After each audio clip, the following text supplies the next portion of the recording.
Nós, porém, afirmamos, e os fatos o confirmam, que a felicidade da vida encontra-se de preferência entre aqueles que cultivam até a excelência as virtudes e o intelecto, e se moderam na aquisição de bens exteriores do que entre aqueles que possuem amplamente estes bens, mas são pobres em bens da alma. Aristóteles, A Política. Completamente diverso do que assistimos na sociedade atual, Aristóteles nos ensina que o mais importante é o cultivo até a excelência da virtude e do intelecto. Estes são fatores que são encontrados nas pessoas que são felizes. Portanto, a felicidade não está na busca em si dos bens, mas na contemplação. Já escutamos isso muitas vezes, ainda parece contraintuitivo. Será que isso é verdade mesmo? A pergunta que muitos já tentaram descobrir e que parece ser ainda um mistério é: qual é o segredo da felicidade?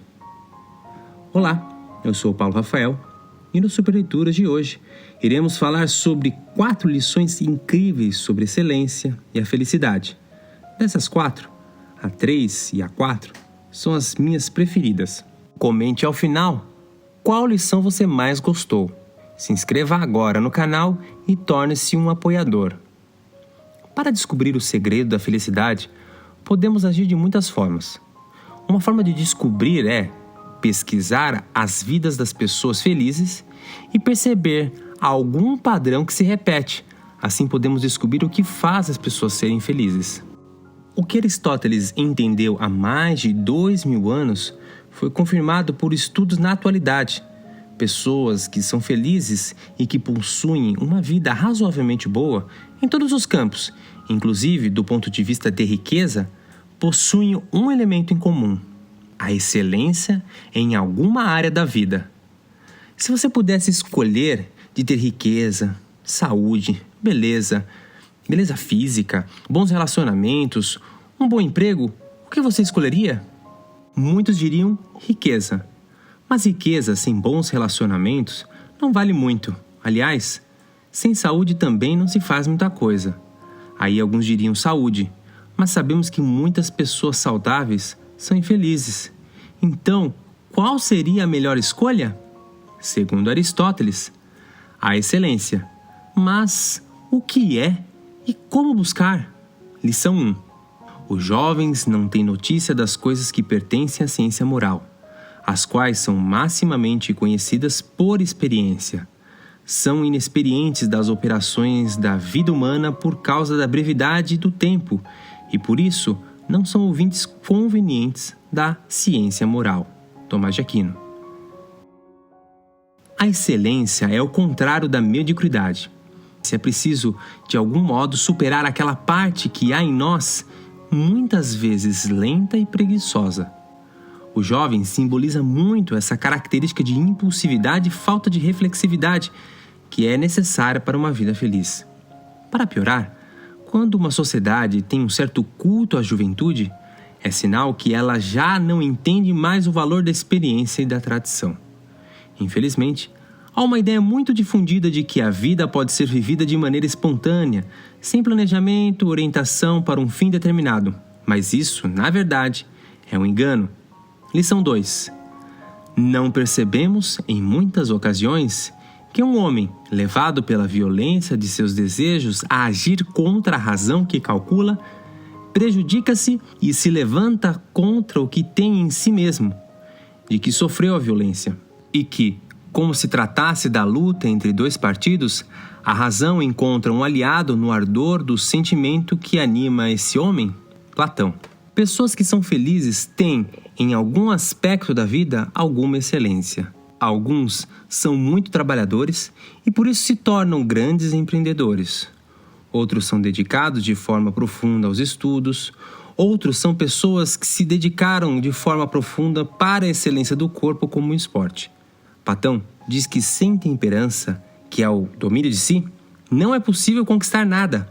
A pessoa arrastada pelos sentimentos, pelos desejos e paixões desordenadas, não tem condições de estar focado e com essa luta interior sendo puxado, ora para jogos na internet, ora para os vídeos nas redes sociais, ora para séries, não consegue se desenvolver o suficiente para se tornar excelente e assim feliz. Dizendo isso, não significa que devemos desprezar tudo o que é corporal e material. Eles são importantes e necessários para a felicidade. Lição 3. Ninguém coloca em dúvida que os bens do homem se dividem em bens exteriores, bens do corpo e bens da alma, e que o homem, para ser feliz, deve possuir a todos. Todos concordam com o que acabamos de dizer. A controvérsia reside na determinação da medida e do excesso. De fato, qualquer que seja a virtude que possuem, os homens sempre estimam tê-la em suficiência. Mas no que diz respeito às riquezas, ao dinheiro, ao poder, à glória e às outras tais coisas, não há limite nem excesso para o desejo do homem. Aristóteles. Na verdade, é preciso colocar cada coisa no seu devido lugar. Os bens exteriores são importantes. Ter uma casa, ter segurança é necessário para podermos pensar numa realização pessoal. Assim como os bens corporais, como a saúde, é muito importante. Com dor de dente, uma unha encravada ou pior, um problema com o sono dificultam bastante a nossa felicidade. Mas o que muitas vezes não prestamos atenção é que o maior bem de todos é o da alma. A alma é aquela parte responsável por ordenar todos os bens exteriores e corporais, que se não são ordenados por ela, acabam por dominar a alma, desordenando toda a hierarquia dos bens. Já imaginou um cavaleiro sendo montado pelo cavalo e conduzido por ele? Ou um poste mijando no cachorro? É a mesma coisa quando uma pessoa segue seus sentimentos e emoções sem regulá-los com a razão. É o trocar os pés pelas mãos. Por isso, a reflexão filosófica ensina a colocar cada elemento da nossa vida no seu devido lugar, com um sentido dentro do todo. Assim como o pé tem a sua função, que não é cheirar como o nariz tem, mas sustentar o nosso peso e nos levar de um lado para o outro, ou seja, é importante ser respeitada a sua finalidade. A alma, e mais propriamente a razão, tem a função de conduzir todo o nosso ser para além dos excessos, ajustando de maneira equilibrada, que não é outra coisa senão a própria virtude. Antes da última lição, fica não só apenas uma dica, mas uma verdadeira forma de encarar a vida, da qual depende a nossa felicidade, que não pode ser baseada na sorte, e sim numa vida filosófica. Essa vida filosófica é aquela que nós ensinamos na filosofia como estilo de vida. Se você quer saber mais como é possível alcançar a excelência e sair de uma vida cheia de excessos, é só clicar no primeiro link da descrição ou dos comentários. Vamos à última lição. Lição 4. Há alguns que acreditam que, raciocinando acerca das virtudes, sem operar as obras da virtude, se tornarão virtuosos filosofando. Essas pessoas se assemelham aos enfermos que ouvem cuidadosamente aquilo que lhes dizem os médicos, sem nada fazer daquilo que lhes é prescrito. De fato, assim se acha a filosofia para curar a alma, como a medicina para curar o corpo.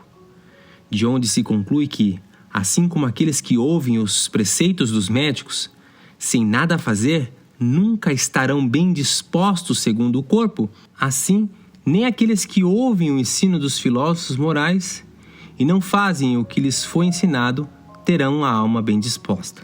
Agora que acabamos de escutar os ensinamentos desses grandes filósofos, vamos pô-los em prática para curar as doenças da nossa alma. Nos siga nas redes sociais e torne-se um apoiador do nosso canal. Um grande abraço e até breve.